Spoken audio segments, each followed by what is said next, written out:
روزے کا فدیہ وہ کس پر ہے؟ فدیہ کون دے گا؟ کب دے گا؟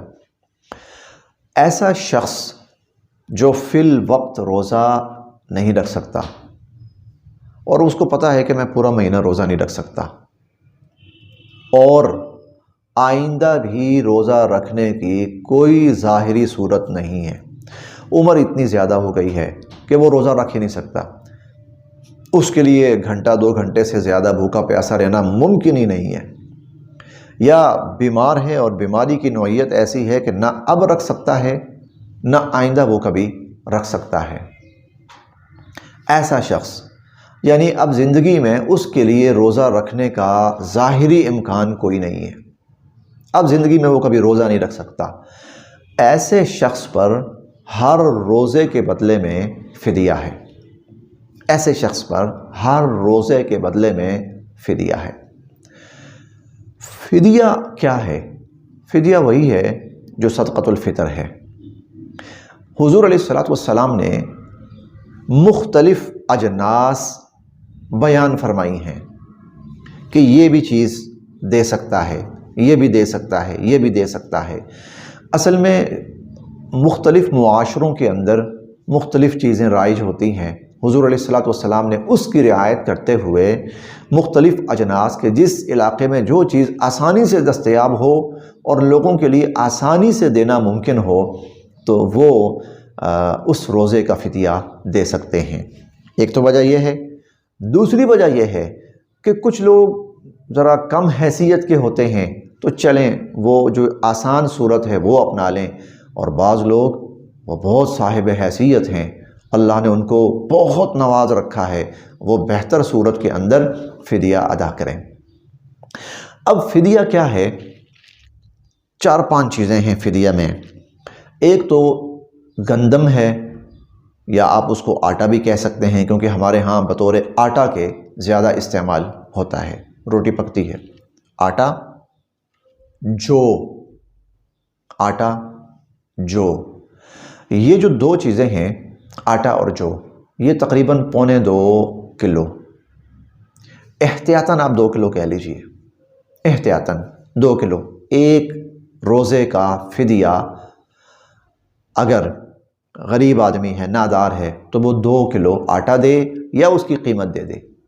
آج کل آپ سن رہے ہوں گے کہیں 300، کہیں 320، کہیں 350 ایک روزے کا فدیہ کہا جا رہا ہے، وہ یہی ہے۔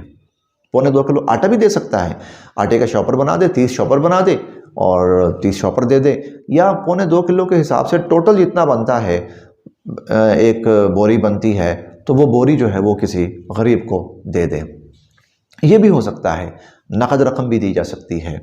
تو آٹا 1.25 کلو، جو وہ بھی 1.25 کلو، کھجور اور کشمش، یہ 2 چیزیں یہ ڈبل ہیں، 3.5 کلو، احتیاطاً 4 کلو کہہ لیتے ہیں ہم، احتیاطاً 4 کلو کہہ لیتے ہیں۔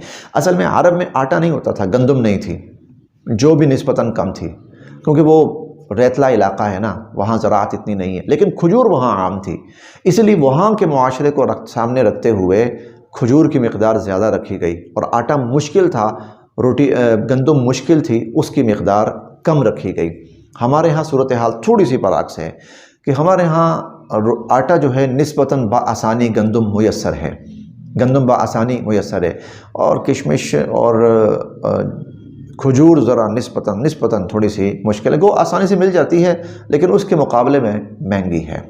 بہرحال آٹا 1.25 کلو، جو 1.25 کلو، اور کھجور اور کشمش 3.5 کلو۔ جو کم حیثیت والے ہیں وہ آٹے کو پریفر کر لیں، جن کو اللہ نے دیا ہے، نوازا ہے، وہ کھجور کو یا کشمش کو پریفر کر لیں۔ یہ بھی دی جا سکتی ہے اور اس کی قیمت بھی دی جا سکتی ہے، اور اس قیمت کی کوئی چیز خرید کر بھی دی جا سکتی ہے صدقۃ الفطر کی صورت میں۔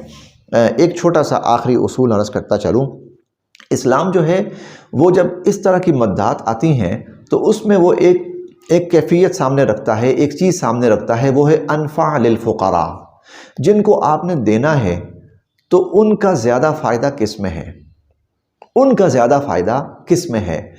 ظاہر ہے آٹے کو سامنے رکھیں گے تو فائدہ کم ہے، اور کھجور کو سامنے رکھیں گے یا کشمش کو تو فائدہ زیادہ ہے۔ تو اگر یہ کیا جا سکتا ہے تو یہ بھی کیا جائے۔ تو بہرحال یہ روزے کا فدیہ ہے۔ اللہ تعالی ہم سب کے لیے عمل کی راہیں آسان فرمائے۔